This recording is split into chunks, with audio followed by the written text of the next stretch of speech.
Quick question. How many times did you say very today? Like very good, very bad, very nice, or very happy?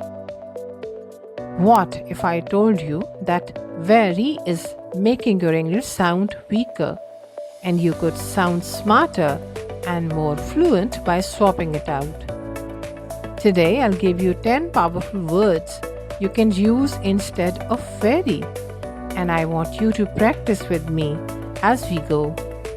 Ready? Let's upgrade your English. Starting now. We repeat the phrase very good a lot. So instead of very good, you can say exceptional. Your presentation was exceptional, much stronger than very good. Or maybe your ideas are exceptional.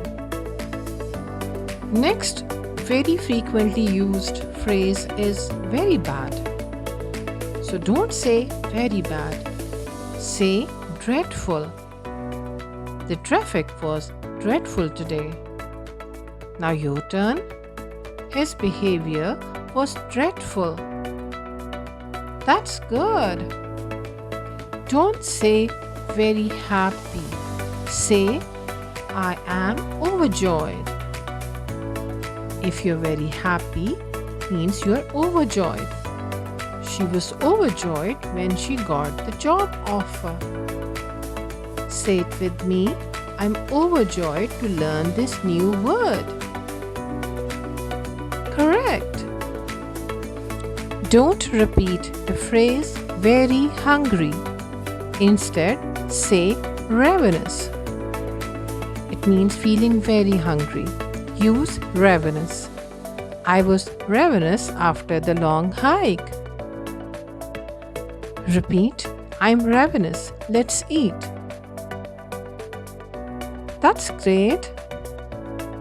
Instead of saying very tired, say exhausted. You know this one. Very tired can easily become exhausted. She felt exhausted after her final exams.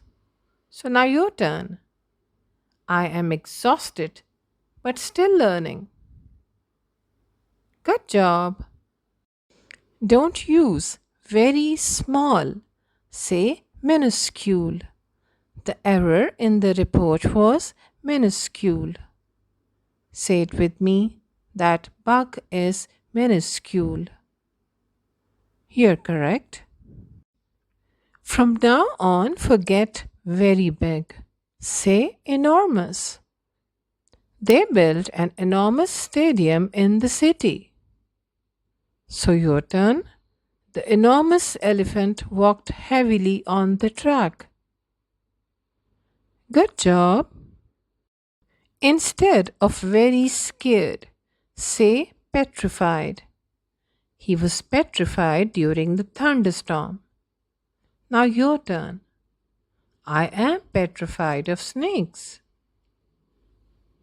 You did it right. Very slow can become lethargic. I feel lethargic after the long journey. It's your turn now. My cat is lethargic today. Finally, very fast can be swift. She made a swift decision. So say it with me. The rescue was swift. Great job. Now, here is your mission. Write a sentence using any of these new words in the comments or share your own favorite very replacement. Let's see how many powerful words we can collect together. If you enjoyed this, hit that like button, subscribe to Immersive English, and turn on the bell so you never miss a chance to level up your English. Remember, don't just learn English. Live it. See you in the comments and keep sounding excellent.